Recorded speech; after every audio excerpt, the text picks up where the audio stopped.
Luc, chapitre 1. Plusieurs ont entrepris de composer un récit des événements qui se sont accomplis parmi nous, d'après ce que nous ont transmis ceux qui ont été des témoins oculaires dès le commencement et qui sont devenus des serviteurs de la parole. Il m'a donc paru bon à moi aussi, qui me suis soigneusement informé sur toutes ces choses dès l'origine, de te les exposer par écrit d'une manière suivie, excellent Théophile, afin que tu reconnaisses la certitude des enseignements que tu as reçus.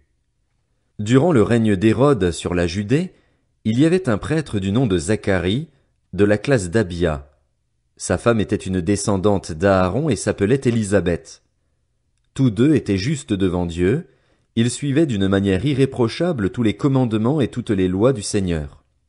Ils n'avaient pas d'enfants, parce qu'Élisabeth était stérile, et ils étaient l'un et l'autre d'un âge avancé.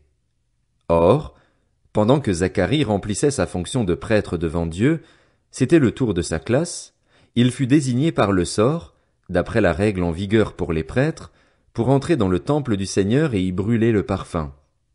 Toute la multitude du peuple était dehors en prière, à l'heure de l'offrande du parfum. Alors un ange du Seigneur apparut à Zacharie et se tint debout à droite de l'autel des parfums. Zacharie fut troublé en le voyant et la peur s'empara de lui.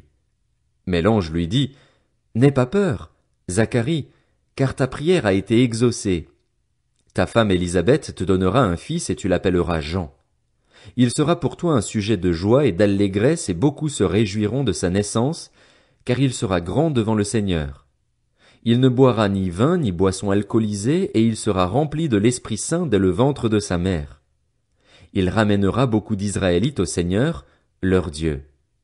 Il marchera devant Dieu avec l'esprit et la puissance d'Élie pour ramener le cœur des pères vers leurs enfants et les rebelles à la sagesse des justes, afin de préparer pour le Seigneur un peuple bien disposé.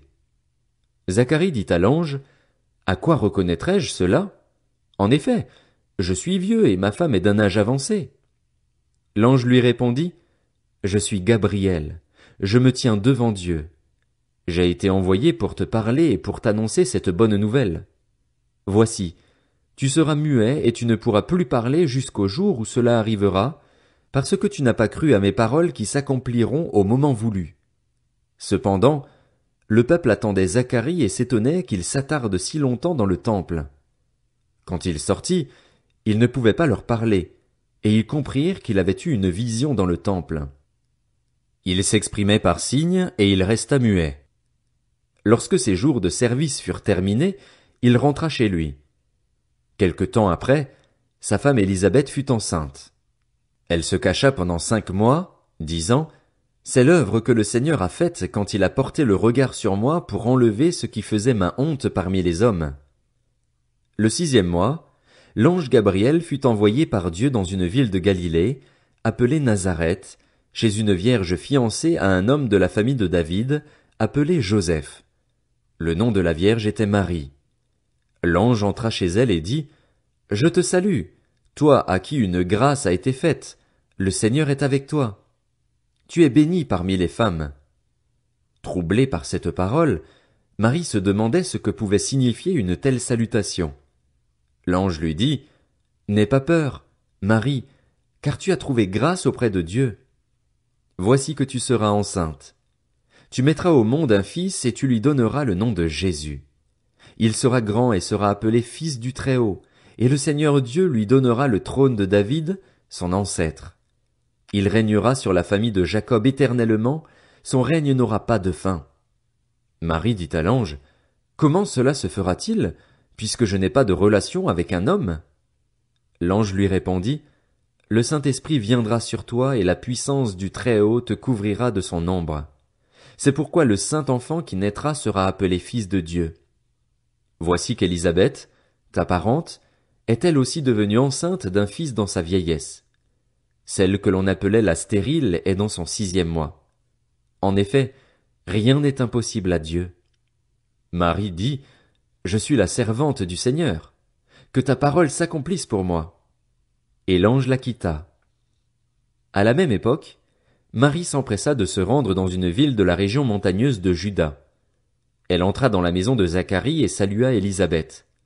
Dès qu'Élisabeth entendit la salutation de Marie, Son enfant remua brusquement en elle et elle fut remplie du Saint-Esprit. Elle s'écria d'une voix forte, « Tu es bénie parmi les femmes et l'enfant que tu portes est béni.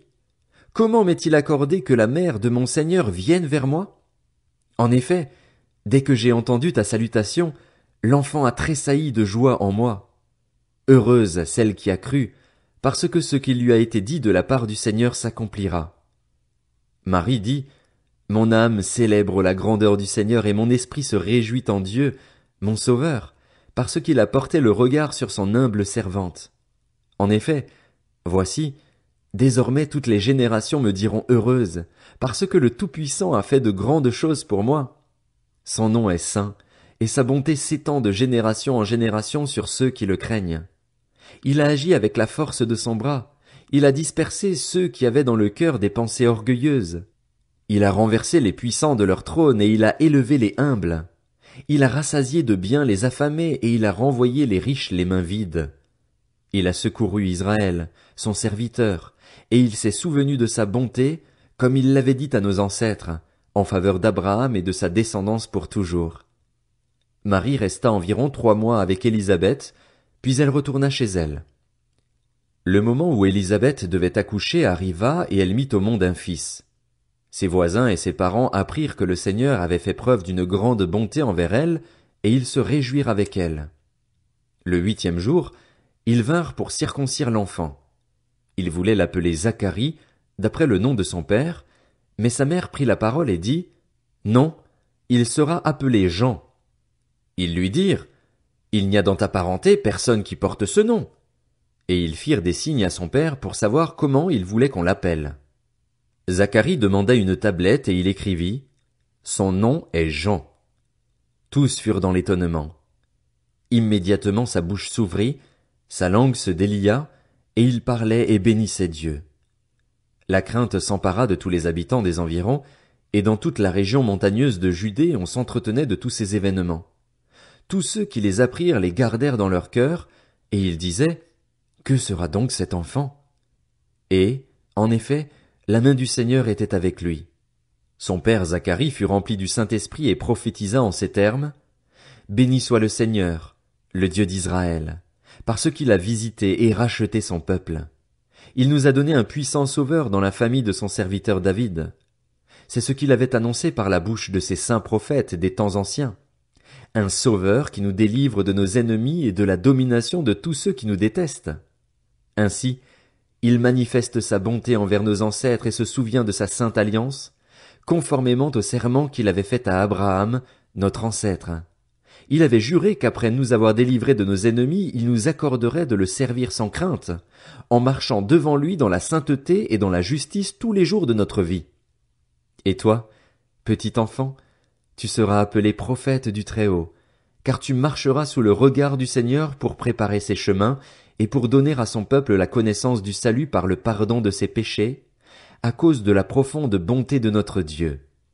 Grâce à elle, le soleil levant nous a visités d'en haut pour éclairer ceux qui sont assis dans les ténèbres et dans l'ombre de la mort, pour diriger nos pas sur le chemin de la paix. L'enfant grandissait et se fortifiait en esprit. Il resta dans les déserts jusqu'au jour où il se présenta devant Israël.